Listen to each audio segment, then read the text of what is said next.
ഇന്നലെ വരെ സർക്കാരിനെതിരെ വിഴിഞ്ഞം പ്രശ്നത്തിൽ ആഞ്ഞടിച്ച CPM പക്ഷേ ഇന്ന് ഈ വിഷയത്തിൽ ചർച്ചയ്ക്കില്ല എന്ന് അറിയിച്ചിട്ടുണ്ട്. തോന്നി അതങ്ങനെ വരൂ, അതങ്ങനെ സംഭവിക്കൂ. ഞാനൊരു ഒറ്റ കാര്യം നിങ്ങളോട് ചോദിക്കട്ടെ. വിഴിഞ്ഞാന്ന് ബഹുമാനപ്പെട്ട പ്രതിപക്ഷ സഖാവ് പിണറായി വിജയൻ 52 മിനിറ്റുള്ള ഒരു പത്രസമ്മേളനം നടത്തുന്നുണ്ട്. VD സതീശൻ ഈ വിഷയം മാത്രമല്ല പല വിഷയങ്ങളിൽ പറഞ്ഞിട്ടുള്ള പല കാര്യങ്ങൾക്കും വളരെ കൃത്യവും വസ്തുനിഷ്ഠവുമായിട്ടുള്ള മറുപടിയാണ് സഖാവ് പിണറായി വിജയൻ ബഹുമാനപ്പെട്ട പ്രതിപക്ഷ നേതാവ് അവിടെ ആ പത്രസമ്മേളനത്തിൽ പറഞ്ഞത്.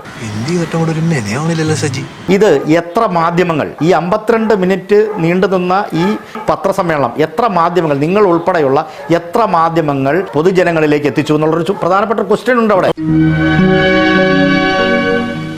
അതൊരു പ്രധാനപ്പെട്ട ക്വസ്റ്റ്യൻ ആണോ ശ്രീ മറുപടി?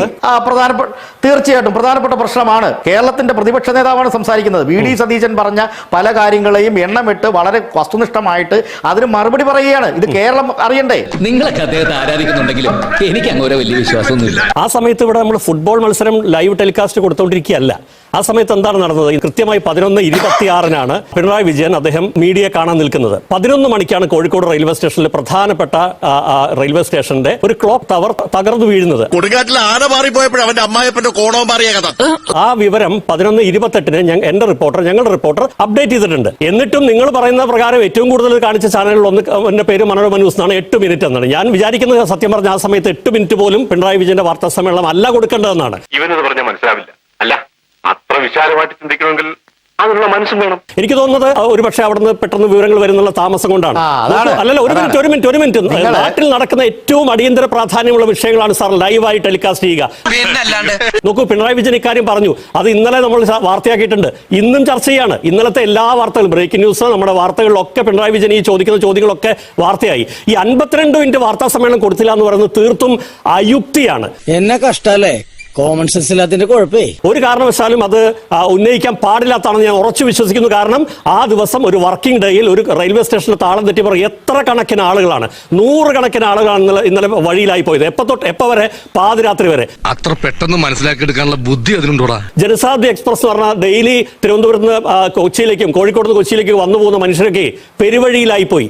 100 കണക്കിന് സഞ്ചരിക്കുന്ന യാത്രക്കാർ, ആയിരക്കണക്കിന് അവരുടെ ബന്ധുക്കൾ, സിബ്ലിങ്സ്, അവരുടെ റിലേറ്റീവ്സ് തുടങ്ങിയ ആളുകളൊക്കെ പ്രതിസന്ധിയിലായ ഒരു പ്രശ്നം വരുമ്പോ ഏത് മാധ്യമ പ്രവർത്തന പാഠമാണ് സാർ നിങ്ങൾ ഞങ്ങളെ പഠിപ്പിക്കാൻ വരുന്നത്? കഷ്ടം. അത് കൊടുക്കണ്ട എന്നല്ല പറയുന്നത്. ഏതെങ്കിലും തരത്തിലുള്ള അടിയന്തര പ്രാധാന്യമുള്ള ലൈവ് ടെലികാസ്റ്റുകൾ കൊടുക്കണ്ട എന്നുള്ളതല്ല അതിന്റെ അർത്ഥം. ഈ കാര്യത്തിൽ എന്റെ മനസ്സലി ഞാനൊരു മനുഷ്യനല്ലേ? അല്ലടാ ആണ്. അതിന്റെ പിന്നിൽ രാഷ്ട്രീയത്തെ സംബന്ധിച്ചാണ് ഞാൻ പറയുന്നത്. അല്ലല്ല, അതുകൊണ്ട് തന്നെ അത് കൊടുത്തില്ല, 52 മിനിറ്റ് കാണിച്ചില്ല എന്ന് പറയുന്നത് ജനാധിപത്യ വിരുദ്ധമായിട്ടുള്ള ആരോപണം കൂടിയാണ് ശ്രീ രാജേഷ് ചെറുപ്പാട്. എന്ന് മാത്രമല്ല, ഇപ്പോ ഈ കൈരളി ചാനൽ 52 മിനിറ്റും കാണിച്ചു എന്ന് പറഞ്ഞു. യഥാർത്ഥത്തിൽ എന്ത് മാധ്യമമാണ് അവര് ചെയ്തതെന്നുള്ള ഒരു സംശയം ഒരു മാധ്യമപ്രവർത്തകനിലേക്ക് എനിക്കുണ്ട്. 52 മിനിറ്റ് ഒരു നാട്ടിൽ ഒരു റെയിൽവേ സ്റ്റേഷനിൽ വലിയ അപകടം ഉണ്ടായിട്ട് അത് മൈൻഡ് ചെയ്യാൻ പിണറായി വിജയന് തന്നെ ലൈവ് കൊടുത്തോണ്ടിരുന്നു പറഞ്ഞാൽ അതെന്ത് മാധ്യമ പ്രവർത്തനമാണെന്ന് എനിക്ക് സംശയമുണ്ട്. ഞാൻ അങ്ങോട്ട് ചോദിക്കട്ടെ. നിങ്ങൾ ഇത് തന്നെ പറഞ്ഞു തന്നെ വീണ്ടും പറഞ്ഞുകൊണ്ടിരുന്നിട്ട് കാര്യമില്ല. അതായത് 52 മിനിറ്റ് കൊടുക്കണം എന്നുള്ളതല്ല, അടിയന്തര പ്രാധാന്യമുള്ള കാര്യങ്ങൾ കൊടുക്കണം. പക്ഷേ എന്തുകൊണ്ടാണ് നിങ്ങൾ പിന്നെ വളരെ പ്രധാനപ്പെട്ട ഈ കാര്യത്തെ അവഗണിക്കുന്നത്? ഞാൻ ഇത്ര നേരം പൊട്ടന്റെ മുമ്പിൽ ശങ്കൂന്നിരുന്ന അവഗണിച്ചില്ല എന്നുള്ളതാണ് എന്റെ പോയിന്റ് സാർ. എറിഞ്ഞാൽ കൊള്ളില്ലാത്തത് തിരിച്ചെടുക്കൂ, എറിഞ്ഞാൽ കൊള്ളില്ലാത്ത ആയുധം തിരിച്ചെടുക്കൂ. ഇത് നിൽക്കില്ല, ഈ വാദം അങ്ങനെ ഉന്നയിക്കണ്ട. ഇത് നിൽക്കുന്ന കാര്യമല്ല. എന്റെ നാക്ക് ചൊറിഞ്ഞു വരുന്നുണ്ട് കേട്ടോ, കുത്തിയെന്നുണ്ടല്ലോ. അല്ല നിൽക്കും. അത് നിൽക്കുന്നതുകൊണ്ടാണല്ലോ പറയുന്നത്. അത് നിങ്ങൾ ഇങ്ങനെ നിരന്തരം ഇങ്ങനെ ചോദിച്ചോണ്ട്, ഇത് നമ്മൾ ചോദിക്കുന്ന ഒരു ചോദ്യമാണ്. ഇത് ഏതെങ്കിലും രാഷ്ട്രീയ പാർട്ടിയുടെ ഏതെങ്കിലും പ്രത്യേക രാഷ്ട്രീയ പാർട്ടിയുടെ ആയിട്ട് ബന്ധപ്പെട്ടിട്ടുള്ള ഒരു പത്രസമ്മേളനമല്ല. കേരളത്തിന്റെ പ്രതിപക്ഷ നേതാവാണ് സംസാരിക്കുന്നത്. എന്തോന്നാടോ ഇത്? എവിടെ നിന്ന് കിട്ടിയോടോ ഈ ഉണ്ടാക്കണേ? കേരളത്തിന്റെ മുഖ്യമന്ത്രി പറഞ്ഞ പല വിധത്തിലുള്ള ആരോപണങ്ങൾക്ക് മറുപടിയാണ് പറയുന്നത്. അത് കേരളം ശ്രദ്ധിക്കേണ്ടതാണ്. കേരളം ശ്രദ്ധിക്കും. അപ്പൊ മാധ്യമങ്ങൾ മുഴുവൻ സമയം കൊടുക്കാത്തതുകൊണ്ട് അത് ശ്രദ്ധിക്കാതെ പോയിട്ടില്ല എന്ന് മാത്രമാണ് പോയിന്റ്. അങ്ങ് അതിൽ നിൽക്കാതെ നമ്മൾ ചർച്ച ചെയ്യുന്ന വിഷയത്തിലേക്ക് വരൂ. അതിലെന്ത് മെറിറ്റ് ഉന്നയിക്കുന്ന എന്ത് മെറിറ്റ് ആണ്? ആ വിഷയം എവിടെയാണ് പ്രാധാന്യത്തോടെ ചർച്ച ചെയ്യപ്പെടുന്നത്? ഇന്നലെ ഈ സമയത്ത് പിണറായി വിജയൻ ചോദ്യങ്ങളാണ് ഈ പോയിന്റ് ഞാനിവിടെ ചർച്ച ചെയ്തത് സാർ. അതുകൊണ്ട് അത് ഹൈലൈറ്റ് ചെയ്യപ്പെടാതെ പോയിട്ടില്ല. അങ്ങ് അത് വിടൂ. എന്തിനാടോ നായരെ വെറുതെ എന്റെ ബ്ലഡ് പ്രഷർ ഇങ്ങനെ കൂട്ടണേ. നിങ്ങൾ ഒരു കാര്യം പറയും, മറ്റൊരു കാര്യം പറഞ്ഞിട്ടില്ല. ഞാൻ പറഞ്ഞത് ഞാൻ ഉന്നയിക്കാൻ ശ്രമിച്ചത്, ഞാൻ അത് പറഞ്ഞു വരുന്ന ഒരു വിഷയത്തിലേക്ക് നമ്മൾ, അതായത് ഒരു ചോദ്യത്തിന് അല്ലെങ്കിൽ താങ്കൾ ഉന്നയിച്ച ഒരു വിഷയത്തിന്റെ ഒരു പറഞ്ഞു തുടങ്ങിയ ഒരു ഇൻട്രൊഡക്ഷൻ മാത്രമാണ് അത്. ആ ഇൻട്രൊഡക്ഷനിൽ പിടിച്ചിട്ട് അത് തന്നെ വീണ്ടും വീണ്ടും അങ്ങോട്ടും ഇങ്ങോട്ടും ചർച്ച ചെയ്തുകൊണ്ട് കഴിഞ്ഞാൽ നമ്മുടെ ഈ ചർച്ച എത്താതെ പോകും. അത് ശരി, ഇപ്പൊ ഞങ്ങളുടെ കുഴപ്പമായ. ഞാൻ പറഞ്ഞത് ബഹുമാനപ്പെട്ട പ്രതിപക്ഷ നേതാവ് ലൈവായി ചെയ്തിട്ടുള്ള ഒരു പത്രസമ്മേളനത്തെ വേണ്ട രീതിയിൽ അർഹമായ പരിഗണനയോടുകൂടി ഗൗരവത്തോടുകൂടി കൊടുക്കാത്തത്, എന്ത് കൊടുക്കണം എന്നുള്ളത് നിങ്ങളുടെ താല്പര്യമാണ്, ആയിക്കോട്ടെ. അതിന്റെ ഒരു രാഷ്ട്രീയമുണ്ട്, അതൊക്കെ നമുക്കറിയാം. ഇത് വലിയ കഷ്ടമായി പോയല്ലോ.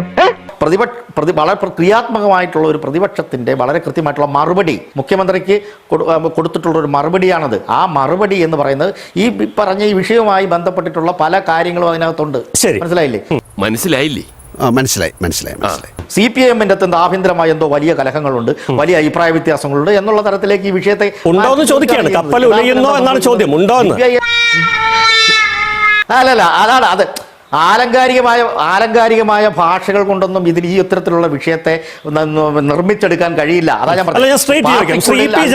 ഈ വിഷയത്തിൽ പിണറായി വിജയൻ തന്നെ ഇത്ര ഗൗരവത്തിൽ ഏറ്റെടുത്ത വിഷയം പ്രശ്നമായി തോന്നാത്ത എന്താണ്? സ്ട്രൈറ്റ് ആണ് ചോദ്യം. അല്ല, ചവിട്ടിയതാണില്ല. ഗോവിന്ദൻ മാഷും EP ജയരാജനും ശൈലജ ടീച്ചറും പിന്നെ PK ശ്രീമതി ടീച്ചറും KK രാഗേഷും പറഞ്ഞ കാര്യങ്ങൾ മനസ്സിലാക്കിയിട്ട് തന്നെയാണ് ഇത് പറയുന്നത്. ഇതിനകത്ത് രാഷ്ട്രീയം എന്താണ്? ഇതിനകത്തൊരു കാര്യമുണ്ട്. ദിവ്യ IAS പോലുള്ള കോൺഗ്രസിന്റെ ലീഡറായിട്ടുള്ള വലിയ കുടുംബത്തിൽ നിന്ന് വരുന്ന ശബരിനാഥിന്റെ പത്നിയായിട്ടുള്ള ദിവ്യ AS അയ്യരെ വിഴിഞ്ഞം ഇന്റർനാഷണൽ സീപോർട്ടിന്റെ MD ആക്കുന്ന LDF ആണ്. ശരി, അതിൻ്റെതായ വിശാലമായ അർത്ഥത്തിൽ സ്വാഭാവികമായിട്ടും അങ്ങനെ തന്നെയാണ്. പക്ഷേ UDF ഭരിക്കുമ്പോൾ ഇത്ര ധൃതിപ്പെട്ട് മാറ്റുന്നതിന്റെ പിന്നിൽ ഒരു കാരണമുണ്ട്. അത് വസ്തുതയാണ്, അത് സംശയിക്കേണ്ടി വരും. എന്താ കാരണം? അല്ലല്ല, ഒരു സെക്കൻഡ്. ഇക്കാര്യത്തിൽ നിങ്ങൾക്ക് ക്ഷമിക്കണം, CPM-ന് മൊത്തത്തിൽ ഏകാഭിപ്രായം ഉണ്ടോന്നുള്ളതാണ് ചോദ്യം. ഇതൊക്കെ സ്വാഭാവികമാണെന്ന് KK ശൈലജ, ഇത് പറഞ്ഞ ആള് വിശദീകരിക്കട്ടെ എന്ന് PK ശ്രീമതി. ഈ വിഷയത്തെ തൊടാതെ EP ജയരാജൻ പറയുന്നവർ പറയും എനിക്ക് അഭിപ്രായമില്ലെന്ന് EP ജയരാജൻ. 3 CPM-ന്റെ കേന്ദ്ര കമ്മിറ്റി അംഗങ്ങൾ. അതേക്കുറിച്ച് അങ്ങ് പറയൂ. ആരംഭിച്ചു. ഇനി പറഞ്ഞിട്ട കാര്യം നമുക്ക് വേറെല്ലാം പറയാം. അല്ല, അപ്പോൾ 15 കോടി രൂപ അദാനി പോർട്ടിന് പിഴയടക്കുകയും ഇത്തരത്തിലുള്ള പലതരത്തിലുള്ള ഡീലുകൾ സംശയാസ്പദമായ രീതിയിൽ ഈ UDF കുടുംബത്തിൽ നിന്ന് വരുന്ന ഈ പറഞ്ഞ പോലെ സ്വാഭാവികമായിട്ട് അങ്ങോട്ട് പിന്നെ ഏതെങ്കിലും തരത്തിലുള്ള രാഷ്ട്രീയ താല്പര്യത്തിന്റെ അടിസ്ഥാനത്തിൽ പല ഉന്നത സ്ഥാനത്തിരിക്കുന്ന ആളുകളെ മാറ്റുന്നത് പോലെയോ രാജിവെപ്പിക്കുന്നത് പോലെയോ ഉള്ളൊരു കാര്യമല്ലത്. എന്നിട്ട് അപ്പം ഇതിനകത്ത് സംശയാസ്പദമായ ചില കാര്യങ്ങളുണ്ട്. പിണറായി വിജയൻ ആവർത്തിച്ചുന്നയിച്ചൊരു പ്രശ്നത്തിൽ ജയരാജൻ അതിനോട് യോജിക്കുന്നില്ല. ആ ജയരാജനോടൊപ്പമാണ് ഞാനെന്നൊരു കേന്ദ്ര കമ്മിറ്റി അംഗം പറയുന്നത്. നമ്മൾ സമീപകാലത്ത് കേട്ടിട്ടുണ്ടോ സാർ ഇങ്ങനൊരു സെനാരിയോ? എന്താ അതിനർത്ഥം? അത് പറയൂ അങ്ങ്. നിങ്ങൾ ചോദിക്കുന്ന ചോദ്യത്തിൽ പ്രശ്നമുണ്ട്. ഓക്കെ, ഞാൻ അടുത്ത റൗണ്ടിലേക്ക് ആ പ്രശ്നം ഒന്ന് പരിഹരിച്ചിട്ട് അങ്ങേക്ക് വരാൻ ശ്രമിക്കാം. എനിക്ക് എവിടെ ചെന്നാലും ഈ ഗതികേട് എന്നെ വരൂ.